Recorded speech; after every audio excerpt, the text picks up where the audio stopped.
Good morning, and thank you for joining us live at 7 o'clock. I'm China Green. And I'm Drew Carney. Chris and Rod also here. Yeah, the Pickles are very good at promoting their games, promoting the pickle product. Yeah. But now we're kind of on to what they do and how they do it. And we're going to look at just how random that fan may have been.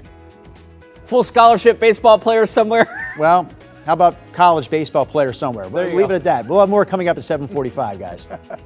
We have a nice day out there. Good morning to you. Everybody gets a good bit of sunshine today, and with that, at least here in Portland, Salem, and Vancouver, a little bit warmer than what we have been. There are clouds in the wings out here in the Pacific, and we still have that forecast for likely rain coming in overnight tonight into tomorrow morning. More on that coming up in just a bit in our show. Beautiful morning, though, as I mentioned. There's our state capital down in Salem, 53 degrees, a good bit of sunshine over downtown Portland. To begin our day, we are now sitting at 59. I have a 70 at noon and up to 80 at 5 o'clock. I mean, yesterday it was 73. You're going to notice the temperature getting turned up a bit, Chris. And in the last little bit, the drive time's now ticking up a bit. We're up to 18 minutes in building to get you in from Main Street to the Fremont Bridge. That, of course, on I-5. I've lost this camera, but I can give you a different perspective as we zoom in here near SR 500. So all three lanes there puttering along, as they typically do this time of a Tuesday morning drive. This is again up near SR 500. Over on the west side, the inbound Sunset, of course, riding the brakes coming down the hill from Sylvan. Right now you're tripping from Hillsborough about 17 minutes, 20 minutes right now to get you in from Troutdale. Also on the east side, heads up, this is another morning where the Max Green line is having some issues. TriMet telling us that a signal issue on Southeast Flavel has disrupted the Max Green line. So right now, guys, they're using shuttle buses to serve stops between Gateway and Clackamas Town Center. Back to you. All right, thanks, Chris. We're also covering breaking news this hour. A house fire in Gresham. You see the video right here. This is over on Northwest 19th Street. Our crew in Gresham says the fire damaged the side of that house and a plastic fence, but it is out. Firefighters got the job done. They put the fire out, and we're told that everyone who was inside the house was able to get out safely. We're also covering this story this morning. Graffiti along Portland interstates, we know, has been a problem for years, and the Oregon Department of Transportation is responsible for cleaning it up. But after state lawmakers failed to pass a transportation bill during the past legislative session, ODOT says it doesn't have the money to take care of the mess. Sunrise reporter Thomas Schultz joins us live on I-84 from Portland from Drive 8. So Thomas, what graffiti are you seeing? Are you seeing any out there? Yeah, well, China, we're seeing a little bit. We've seen it along I-5, along I-84, but I got to be honest with you, it looks pretty good right now, and that's part of the storyline here, is that it may not look as good come in a month. That's because this is not as much of a priority as it was because of that funding dry up for ODOT. Basically, it's being pushed down the list. Without funding from a transportation package, an ODOT spokesperson says they'll have to lay off hundreds of people, and of course they're going to prioritize things like fixing potholes, public safety, over cleanups of graffiti. But here's the thing, some of the richest people in town say they've tried to help with the cleanup. Some efforts have been rebuffed, they say. Columbia Sportswear CEO Tim Boyle says he did chip in $200 grand to clean up I-405. He says Nike plopped down some cash too. And Boyle says volunteers are eager to clean up interstates if need be, but ODOT's turned them down. It's totally doable. People want to have a clean city. They want to have a city that's devoid of graffiti, and we just need to let them make that happen. Now, taggers have long graffitied signs along Portland interstates, sometimes even blocking out words. An ODOT spokesperson says generally crews have taken great efforts to clean interstates. Again, we're seeing that today. Again, they are running out of that money after a $14 billion transportation bill did not pass this past legislative session. Now, a special session is scheduled to address this transportation funding problem. That's not going to begin until the end of the month, guys, limiting what ODOT can do for the month of August. Makes sense to prioritize a pothole that's actually damaging cars versus just an eyesore of graffiti.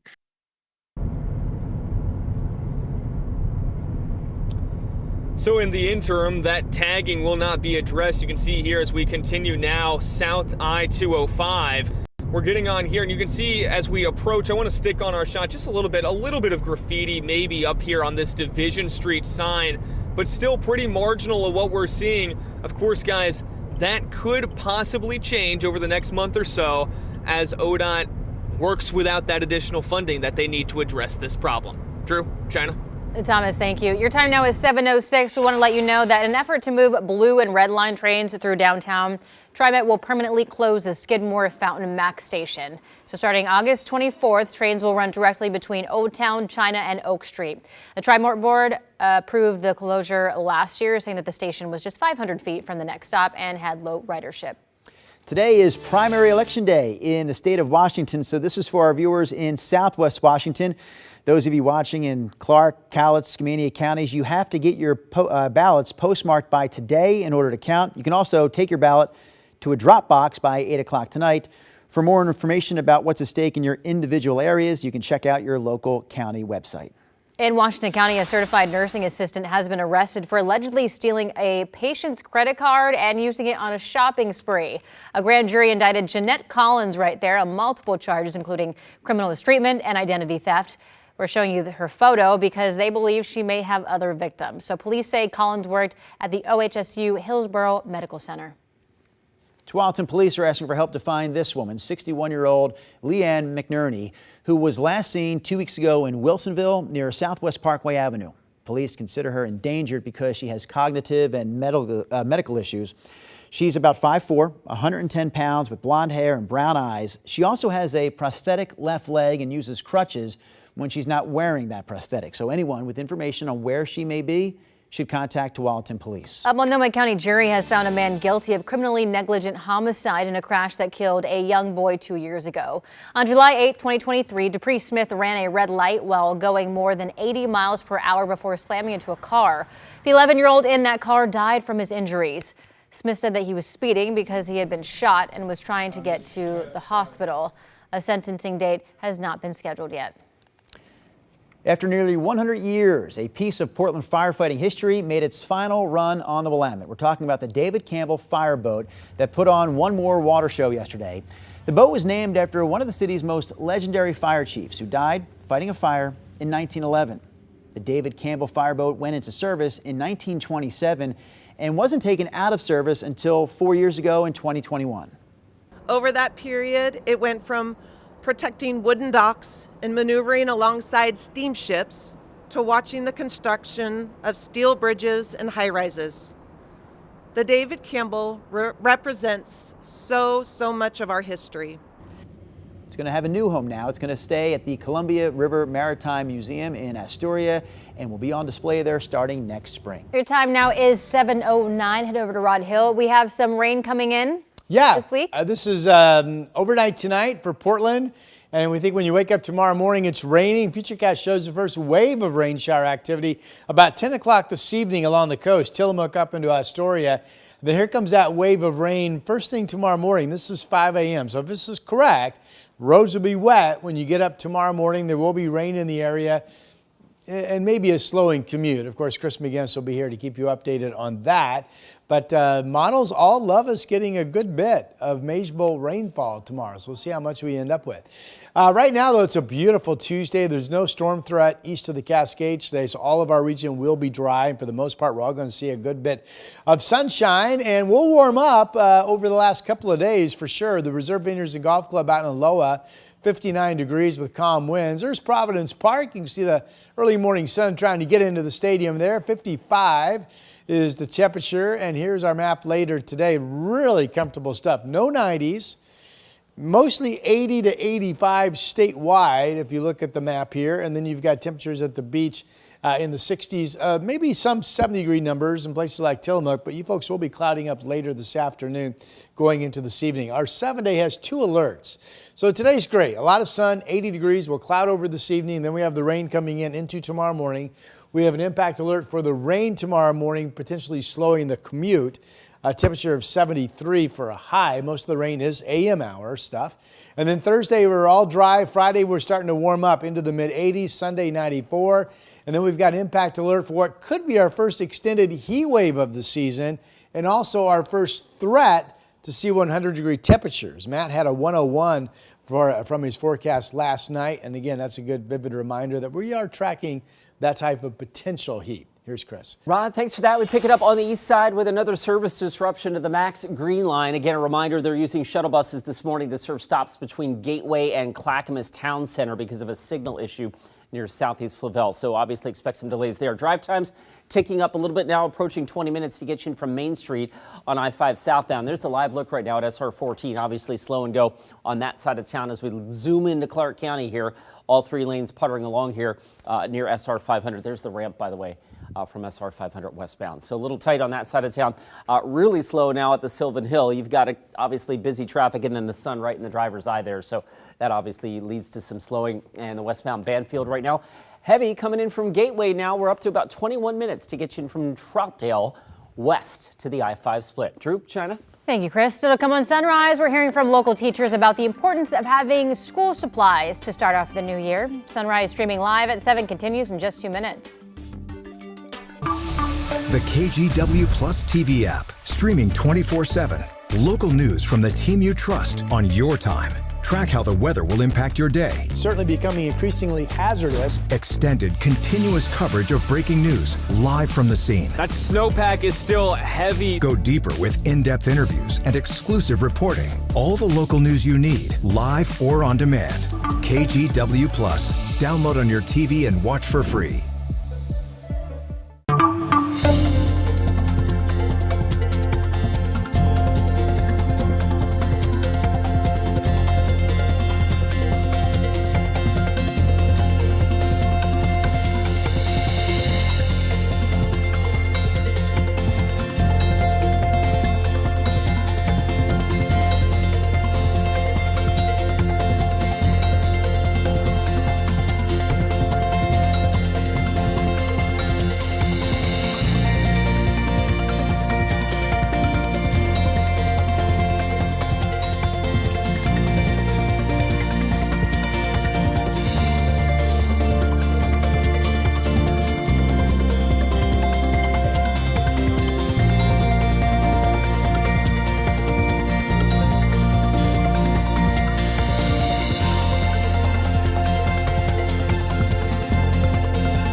The KGW Plus TV app, streaming 24/7. Local news from the team you trust. Track how the weather will impact your day. Breaking news live from the scene. All the local news you need. KGW Plus. Download on your TV and watch for free. On Weather Impact Alert Days, stay informed, prepared, and connected with KGW and KGW Plus. Coverage that alerts you to what's coming and how it will impact you. Watch extended weather coverage on KGW Plus. The KGW. How's that go? Yeah, that might have been your voice. I did not voice that over. Okay. Well, the KGW School Supply Drive is here, and before classes kick off, we're hearing from teachers about what your donations mean to them. We're blocking this beautiful graphic behind us. Should we get out of the way? KGW's Alma McCarty has more on the supply drive. I'm already starting to get excited about it. Across Multnomah County, I'm going to loop up with my kindergartners from last year, so that'll be really fun. educators prepare to wind down summer fun and gear up for the new school year. You can do a lot with just the basics. The basics being essential school supplies. Paper, pencils. I work with high school students. They're particular about what kind of pencils. So they like mechanical pencils versus the old number 2s. Both Jay Holman, a David Douglas High special education teacher, and Maria Peters, a Wilkes Elementary School teacher, have spent 25 years in the classroom. And in those 25 years, they've both seen the need increase. Higher levels of people who are in need of the basics in life, like food, shelter, safety. And so oftentimes school supplies are going to be secondary to putting a meal on the table. So it's really helpful for us to be like, don't worry about it. We got the supplies. You can, do what you need, and we got the kids covered at school. For Jay's students, backpacks go a long way. The kids like to be portable. They like to put the Chromebooks in their backpacks as opposed to textbooks in the past when I was in school. So that's the biggest need. So Nothing brings the kids more joy than getting a brand new backpack. Same goes for Maria's students in the Reynolds district. It's really neat to like pull out one from the closet and be like, which one do you want, green or red? And then they are really excited about that. Over the course of the school year, both educators will visit the Schoolhouse Supplies free store, reducing their out-of-pocket costs and keeping their students on track. The districts that are in need, that don't have the parent support that other districts have, we just really lean on them more. The culmination of all our efforts is seeing them get their diplomas. When they have the supplies, that's what gets them crossing that finish line. Alma McCarty, KGW News. All right, lots of different ways to help out teachers and kids in the area through the school supply drive. All the basic supplies are the ones that are needed most. We're talking about the pencils, the lined paper, the crayons. You can drop off those supplies, by the way, at any On Point Community Credit Union or Rick's Custom Fencing location in the area. Also, On Point really stepping up this week. Every time someone donates $1 at one of its branches this week, On Point is going to donate $5 to the drive. So we thank On Point Community Credit Union, as well as Rick's Custom Fencing and Safeway for stepping up to make this year's drive a huge success. So we were just talking about being excited or not excited to go back to school, and apparently you two boys were just not excited. Raise your hand if you were excited about the first day of school. No. Yeah, me and the neighborhood guys, we had great summer fun, man. For sure. It was a shame that it had to end. I was telling China, I remember the night before, the night before school, you were going home early because, school was next day. But the night before that, we used to count down, who has to go home first? Your summer's over. And then, there's 3 of us left. Tommy, your mom's calling you. Your summer's over. So, yeah, we did not want to let summer go. Oh, yes, summer I'm break excited. was fantastic.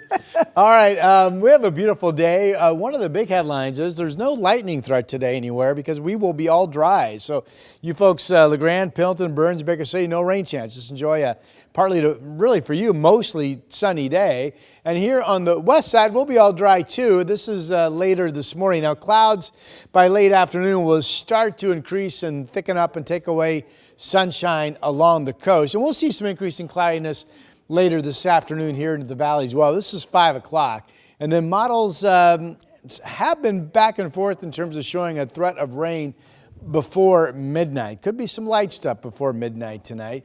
Now, this is 5 o'clock. And what's interesting to me is this, again, these models update, most of them every 4 hours or so.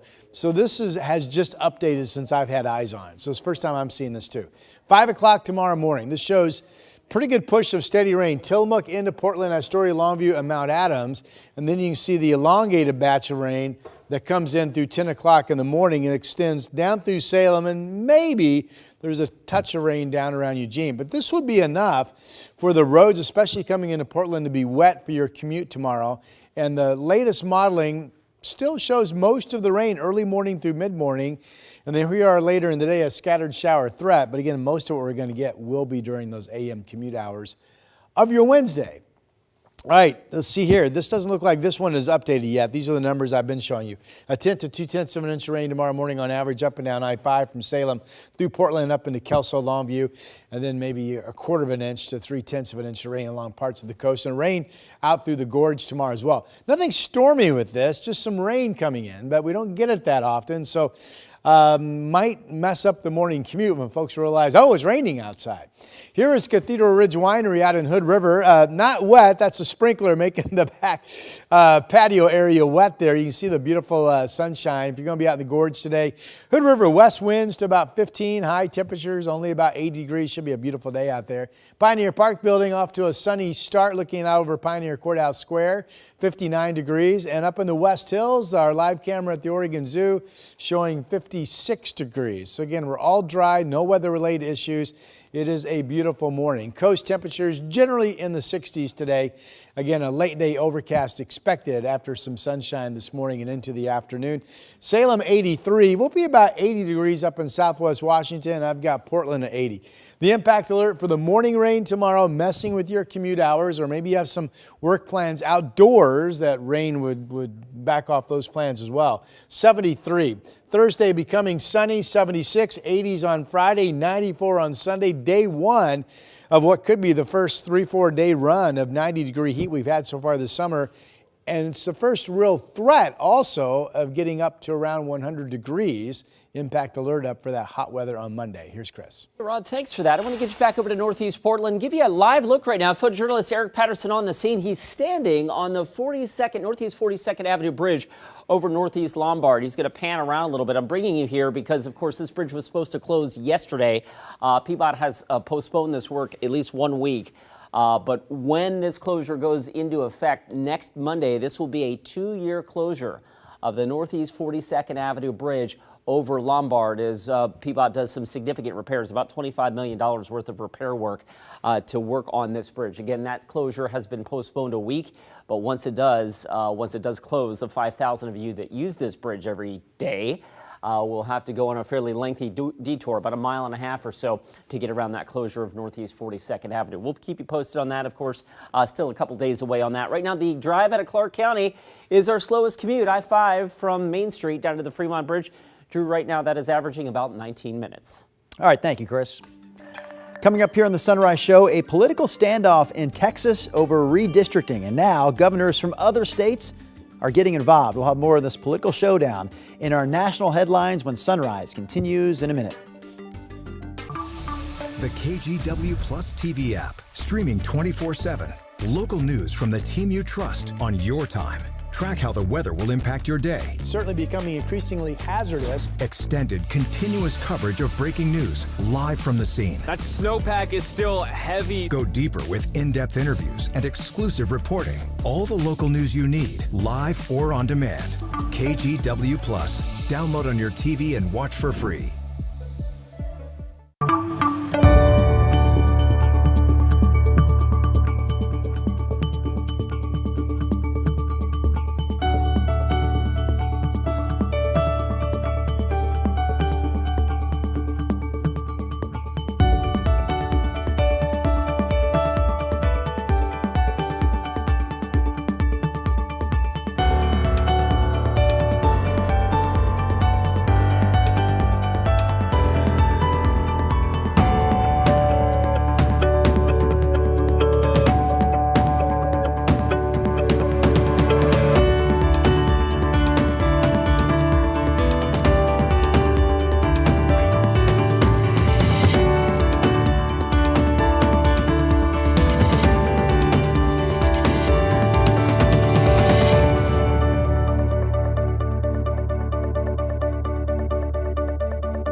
This is day 2 of a political showdown in Texas. Democratic lawmakers there walked out of a special session to block a Republican redistricting plan backed by President Trump. And Democratic governors from other states say they're ready to join the fight at this point. It's a lot, and NBC's Jay Gray has the latest. Members, a quorum is not present. Texas Democrats continuing their holdout. Dozens of state lawmakers leaving the House chamber and the state, effectively blocking a vote on a Republican congressional redistricting plan that could create up to 5 new GOP seats and help the party maintain control of the U.S. House in the 2026 midterm elections. Their attempts to disenfranchise Texans is the tool they're using is a racist, gerrymandered map. And Governor Abbott is doing this in submission to Donald Trump. Texas Republicans pushing back. This map was politically based, and that's totally legal, totally allowed, and totally fair. Governor Greg Abbott threatening to expel the more than 50 absent lawmakers from office while ordering state troopers to find and arrest them. I will immediately sign the warrants for the civil arrest of the members who have said they will not be here. Texas may be the spark point, but clearly this showdown is just the start of a national battle for political power. This is a war. We are at war. And that's why the gloves are off, and I say, bring it on. Governors in a handful of blue states, including New York, Illinois, and California, already working on potential redistricting plans to offset GOP efforts. Governor Gavin Newsom, a potential presidential candidate, posting on social media, "Buckle up, Donald Trump. California is about to get a whole lot bluer thanks to you." Blue or red, the map to the midterm elections, unclear and contentious, more than a year before voters head to the polls. Jay Gray, NBC News, Washington. Here's a look at some other headlines this morning with your Morning Rush. The Tennessee Bureau of Investigation searched part of Jackson, Tennessee on Monday looking for Austin Drummond, the suspect in a quadruple homicide. Drummond is charged with 4 counts of first-degree murder after 4 bodies were found last week. U.S. Marshals have increased the reward for information that leads to his arrest to $27,500. It's been 1 week since the deadly shooting in New York City, and now workers are returning to that Midtown Manhattan building where the shooter killed 4 people. Security has stepped up both inside and outside the building. The NFL has its headquarters there, and it's keeping staff at home, they say, through the end of the week.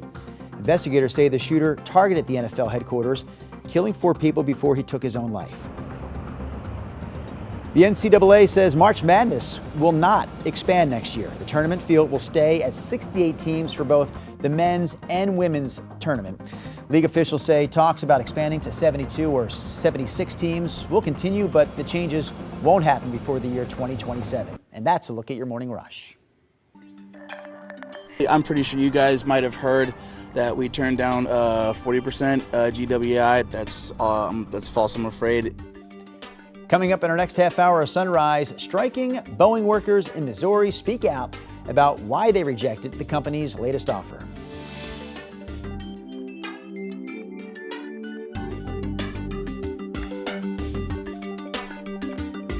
KGW Plus TV app, streaming 24/7. Local news from the team you trust. Track how the weather will impact your day. Breaking news live from the scene. All the local news you need. KGW Plus. Download on your TV and watch for free.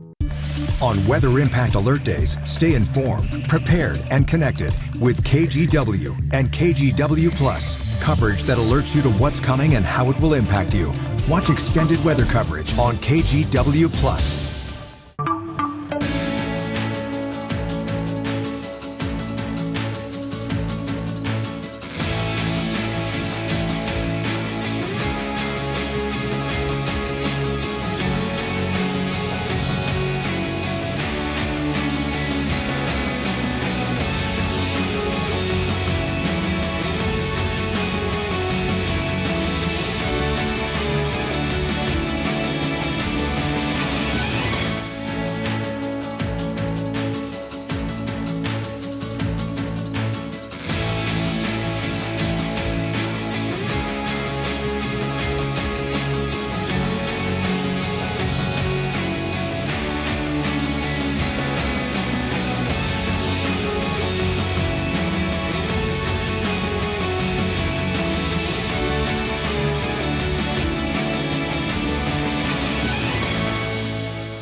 We are coming up on 7:29 on your Tuesday morning commute. We pick it up with an update on the Max Green Line disruption. It's been tightened up a little bit now. Shuttles running from Southeast Main to Clackamas Town Center. TriMet telling us they're having a signal issue near Southeast Flavel. So expect some delays on the Green Line.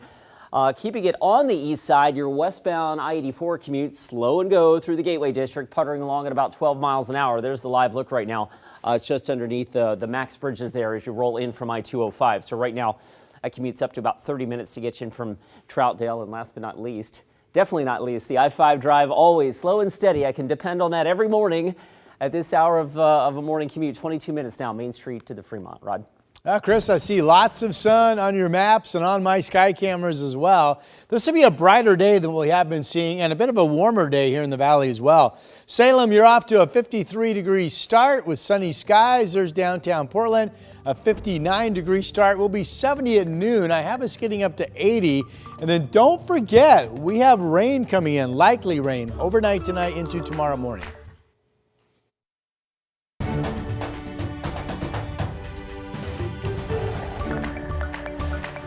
Good morning. Check out this video from Florida where a deputy had to fish an uninvited gator out of a backyard pool. It's just a baby. Just a baby. Oh, it's just a baby. Would you guys do this? Would you guys do this? No. I don't know. No, you wouldn't. I'll give you a chance. So, I mean, if it's that or be bitten, yeah. You should see how I handle all the spiders in my house, John. I'm very good at it. Very good at it. But the coolest part about this, or the weirdest part about this, is that the deputy put it in the back seat of his patrol car and buckled him in for safety, obviously. What? Yep. How do you buckle in an alligator? Buckle up. come For on. safety, buckle up. Come on. For safety. Yeah, for news views. Yeah, he was transported to a nearby pond. Just another day for law enforcement. Oh wow, he did take a little shot there. Yeah. But am I to believe this alligator is going to sit in the back seat and just be nice and quiet while the person is driving the vehicle? I don't think you should believe that. No, I don't believe that. I think the next couple frames of that video, things go a little differently, probably. Yeah, that's why we didn't see the rest. What do we say to the alligators out there, China? Good morning. There you go. Good. All right, we have some rain coming in overnight tonight into tomorrow. Right now, we're all dry, and there's no storm threat out east today. You folks in Baker City and LeGrand and John Day and Pilton, you'll enjoy dry weather today with mostly sunny skies.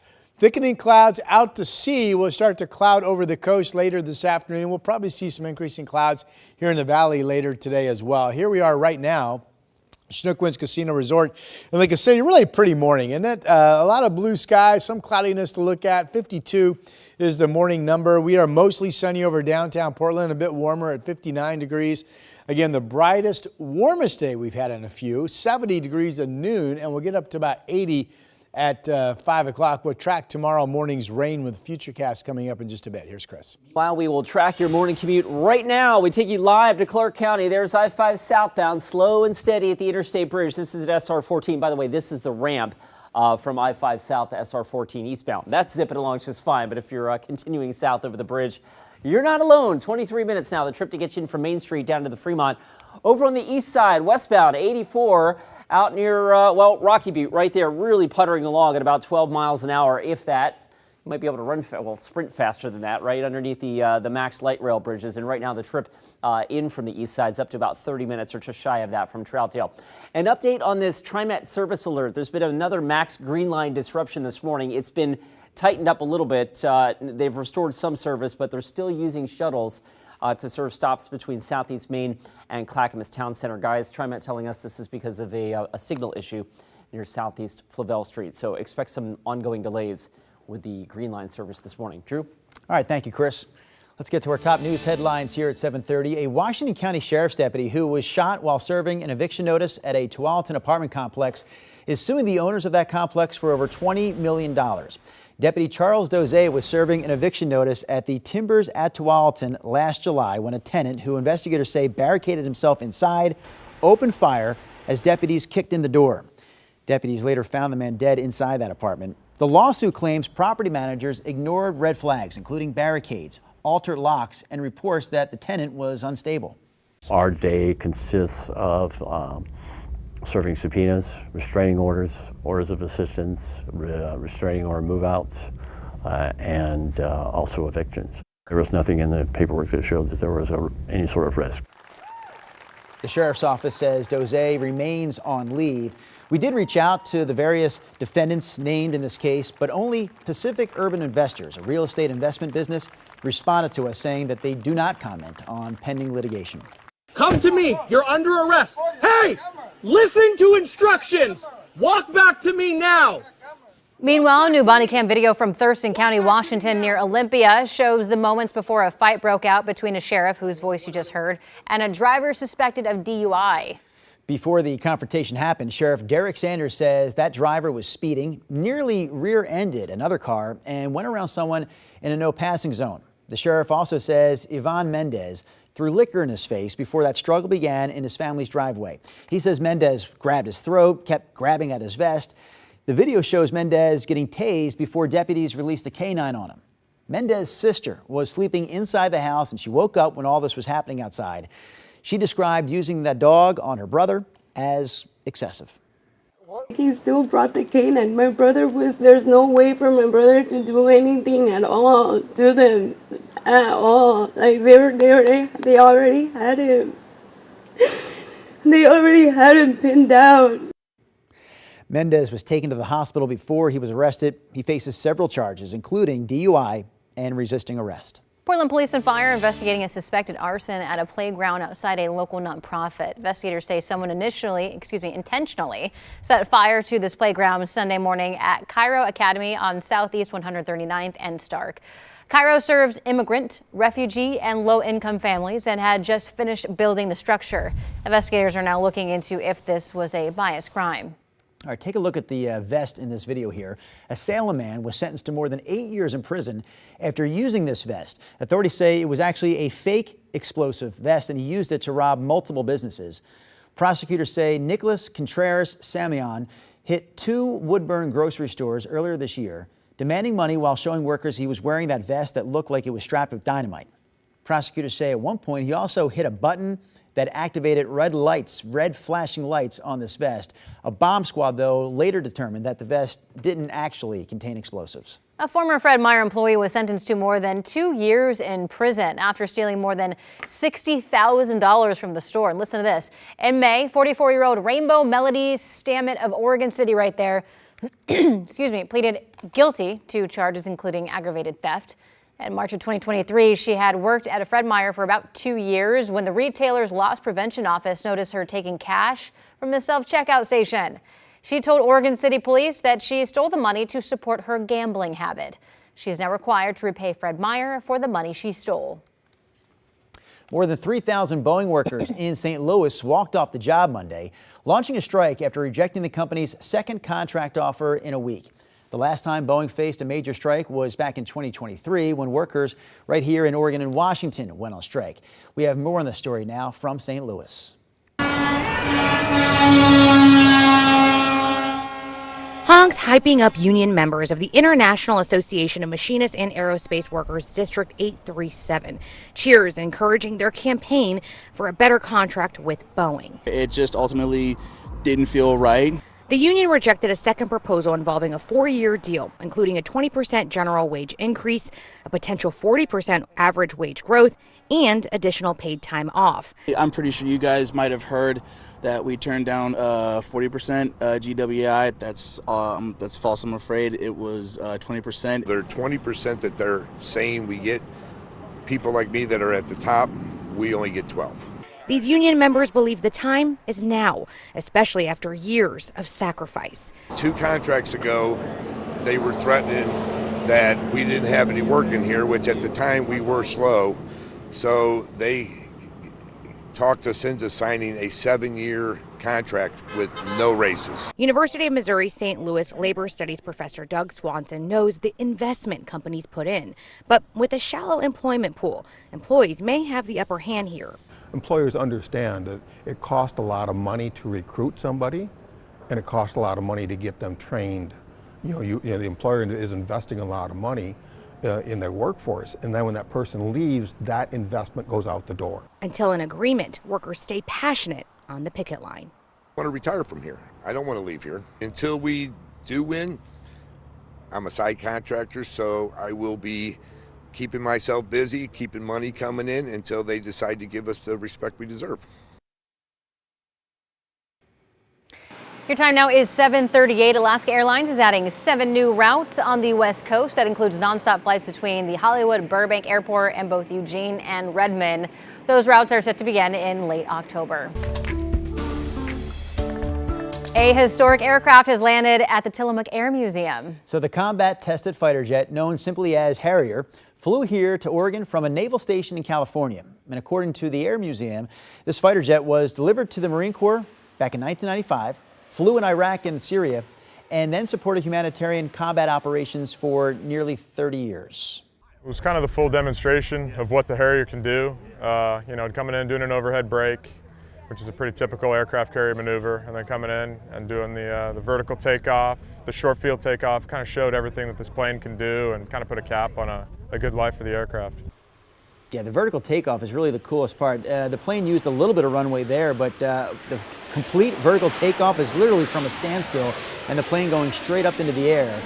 This museum has some other historical military aircraft, of course, on display, about 30 altogether down there in Tillamook, but they say this is really one of the most significant acquisitions in its history. The vertical takeoff. Yeah, I did a story at that museum some years back. So I think some people forget it's there. So next time you go to Tillamook to the cheese factory, you know, it's on the inland side of Tillamook, right when you pop out of the Wilson River Highway down into the valley, and go to the Air Museum. Wait, China's writing it down. Go left where? Well, you're coming out of the valley out of the Coast Range on the Wilson River Highway, and then you'll see this big hangar to the south, off to your left of the highway. Got it. Got When it. you get into Tillamook. Check. Yeah, and if you do that first, and then you go into town, then you take a right, and then you go to the cheese factory and you get a grilled cheese sandwich and some ice cream. Check. And then at that time, you're ready to come back home. You got all this? Rodney, if you turn right and then turn right again, you'll see your map, which you could talk about.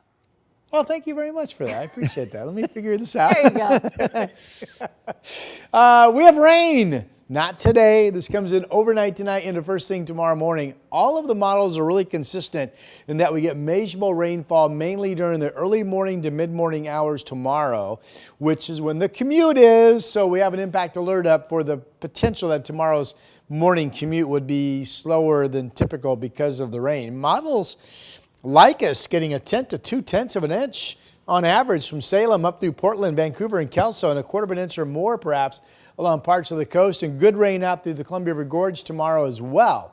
We'll look at that track more on Futurecast coming up in just a bit. All right, here's the Oregon Veterans Home camera in the Dalles. Beautiful sunny day.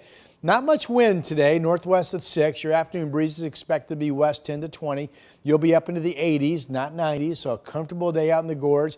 Mainly clear looking over the south waterfront. There's the Tilcomb crossing from the Portland Spirit Landing in downtown Portland. We will see the sunniest day that we've seen in a while, and with that, temperatures will warm up to about 80 instead of being in the low to mid 70s where we've been the last couple of days. 57 up in Seattle right now, same as Kelso. Salem's cooler, and Eugene also at 53. You've got 45 out in Baker City. Burns was in the 40s, but now warming up to 51. Sampson is our KGW dog of the day. Beautiful shot out on the water there. Use that email address, dogoftheday@kgw.com. Send us your dog's photo. Name your dog will become our dog of the day. Again, no storm threat out east today. Everybody's dry. Enjoy it. Mainly 80s inland. We'll cloud up at the beach later this afternoon and to some extent into the valley. 80 today, the impact alert for the morning rain tomorrow, and then all dry on Thursday, 80s on Friday, 94 on Sunday, of what could be the start of the most extended period of hot weather that we have seen so far this summer. In fact, 100 degrees is a possibility going into Monday. That's your update. Rod, do you ever get blamed for the sunshine? Oh, yeah, you know, Chris, you do what I do for a living. We get blamed for everything. Got that on the west side, actually. Let's zoom in right now. Of course, the sun is right in the driver's face for everybody on the inbound Sunset. We should call it the Sunrise Freeway. We already have one of those, though. That's over in Clackamas. This is the Sunset, inbound Highway 26 near Murray Boulevard. We're slow and go there with the sun, and it gets even slower as folks work their way up towards the Sylvan Hill, and you can see kind of why. I mean, A, it's busy, and 2, the sun is just like, you need the welder's mask to get around that. So right now, the trip in from Hillsborough is up to 25 minutes. The drive in from Troutdale is up to 31 minutes as well. And let's take you down to the Gladstone area, slow and steady southbound, heading from Gladstone to the Abernathy Bridge. Once you get south of West Lynn on I-205, traffic does open up a bit. And something's got the drive running a little extra thick on the Glen Jackson Bridge this morning. No crashes reported there, but that is starting to register in the drive time meter here. 17 minutes gets you in from Padden Parkway down to the Banfield. We'll be right back. On Weather Impact Alert Days, stay informed, prepared, and connected with KGW and KGW Plus. Coverage that alerts you to what's coming and how it will impact you. Watch extended weather coverage on KGW Plus. The KGW Plus TV app, streaming 24/7. Local news from the team you trust. Track how the weather will impact your day.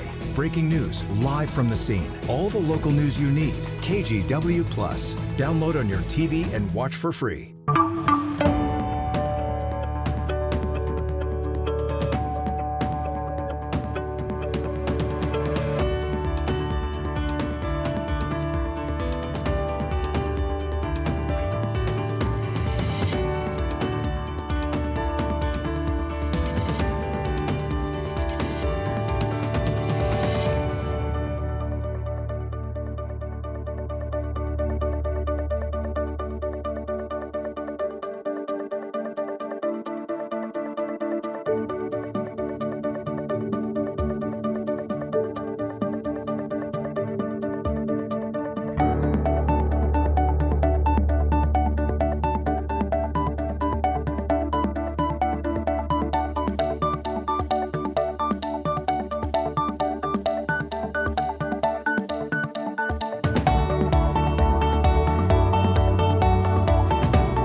issued a weather impact alert. We could expect conditions in some parts of our area to change drastically pretty soon, right? And very quickly, yes. This is significant rainfall coming our way. You'll definitely want to be extra cautious. Certainly becoming increasingly hazardous. We've got the potential for some tree limbs or even trees or power lines to come down. Of course, when you hear thunder, it's always best to take cover. On Weather Impact Alert Days, stream extended coverage on KGW+. 3 young orphan black bear cubs that are thought to be about 6 months old recently arrived at a rehab facility in Southern California. Todd Strain has more on their journey to rehab. Still don't know what happened to their mother, so unfortunately they're on their own. You know, at this age, they're so dependent on their mom. They learn everything from her that it's just really disheartening to hear. Usually it's about 1 that you hear, but to hear that it was 3, that's a big hit. After arriving in Ramona, the malnourished orphan cubs underwent comprehensive health evaluations. The 2 male cubs were deemed in good condition. Unfortunately, that was not the case with the female. She had some malformation on her shoulder. There was also a bullet wound in one of her paws. You know, despite the team's best efforts, it was decided to humanely euthanize her to not prolong suffering. While that was hard, what they saw from the remaining 2 cubs was encouraging. Even though they'd only been here a few days, you know, you already start to see little snippets of their personality. The cubs were soon moved to the large animal compound. As you can see, they're doing great. They ran right out of their crates. They were ready to get outside and found each other very quickly. They've started exploring their enclosure, really, you know, climbing up and just learning their environment. They're good eaters, so we're very happy to see that. The 2 black bears will spend the next 6 to 8 months growing, getting stronger, getting reacclimated to nature.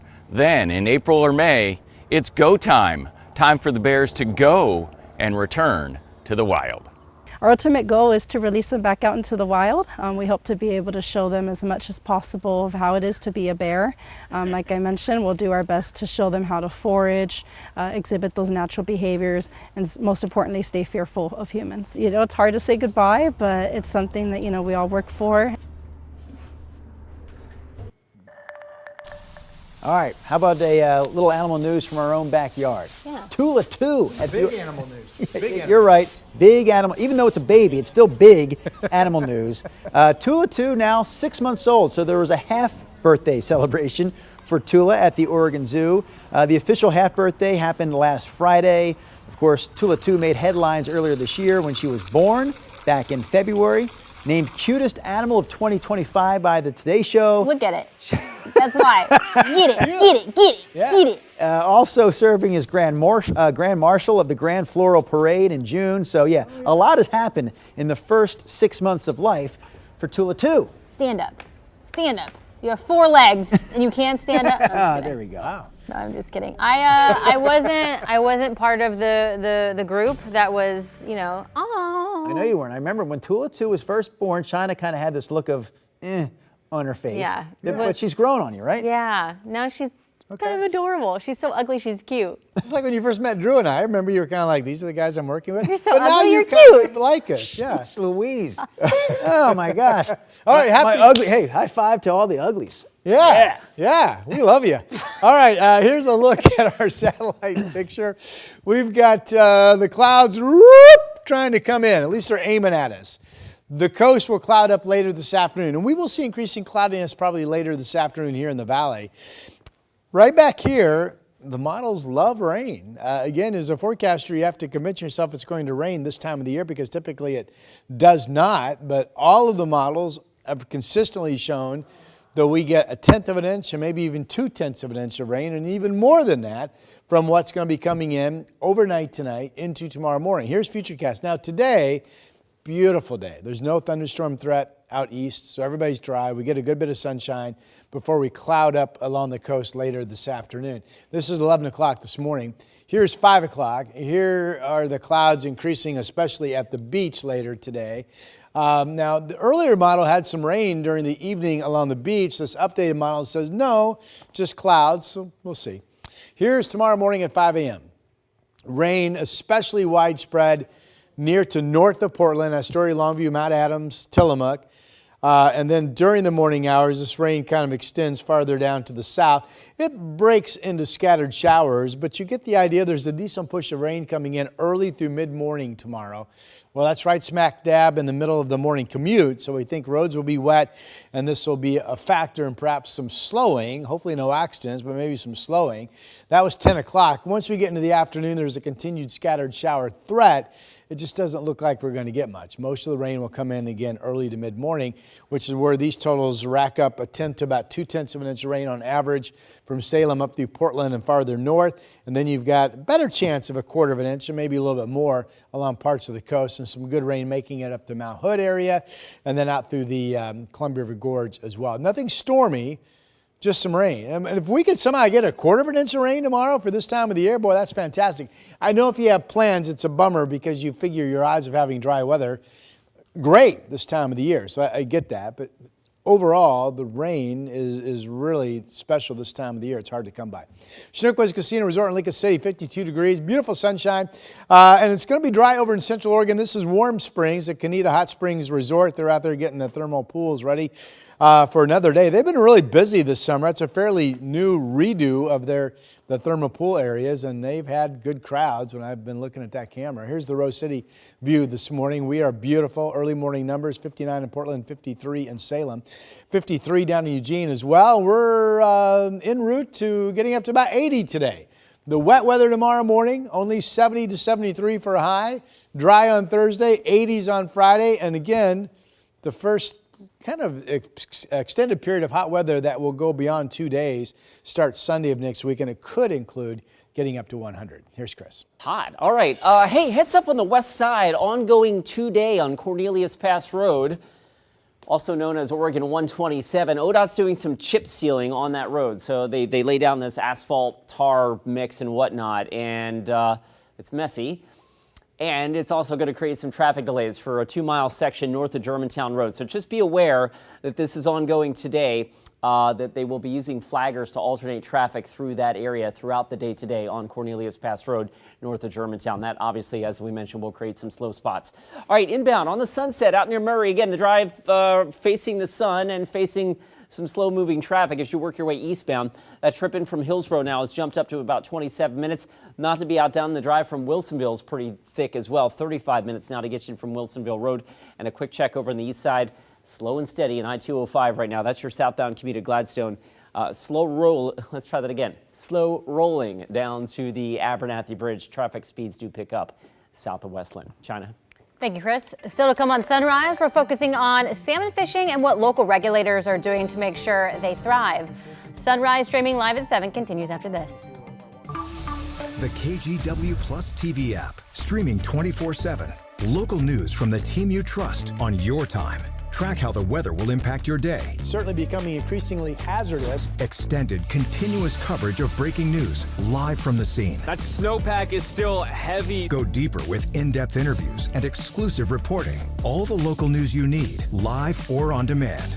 KGW Plus. Download on your TV and watch for free.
The latest installment in our Environment Northwest series focuses on salmon and the strict rules in place to make sure they can survive in local rivers. KGW's Blair Best has more on those rules and regulations from the Columbia. The Columbia River is known for its diverse runs of salmon, but over the years, the number of fish have declined. We went on board with Oregon State Police Sergeant Luke Schwartz, who has been patrolling these waters for decades, enforcing the many fishing regulations, including fishing with barbless hooks, a requirement that makes it harder to catch, but easier on the fish.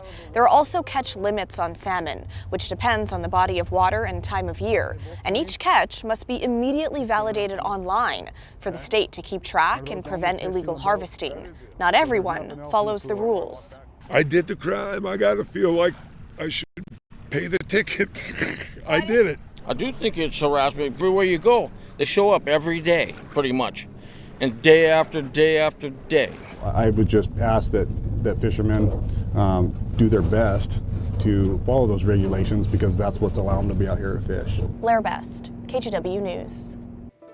You can watch Blair's full report on this topic, by the way, anytime right here on KGW+. Coming up at 8, why a Washington County deputy who was shot 7 times while serving an eviction notice is now suing the apartment complex where it happened. Again, the 8 o'clock hour sunrise is coming up in just a few minutes.